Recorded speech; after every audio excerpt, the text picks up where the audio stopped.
да поздравя Българската асоциация на винените професионалисти за тази серия от събития, насочващи вниманието на българските потребители към българските сортове с всички тези 17 сорта, които присъстват тук. Винената ни селекция от над 40 вина започна своя гастрол от София, през Велико Търново, Варна и завършва в Пловдив. Като председател на Българската асоциация на винените професионалисти съм изключително щастлив, че за поредна година успяхме да осъществим нашата мечта, да изградим Urban Fest-овете в 4 областни града на България.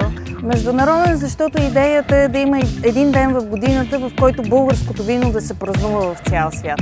Не само Мавруда, не само българските сортове, а българското вино. Това е празник на българското вино и ние го отбелязваме на 26 октомври. Денят вече е международно признат от Wine and Spirit Education Trust като част от винените празници, международните винени празници в света.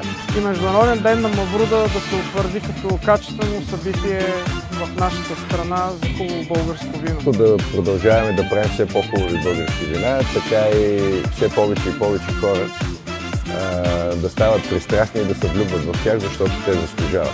Да се обръщаме към автентичните ни сортове, към автентичната ни природа и към българското в най-добрия му вариант.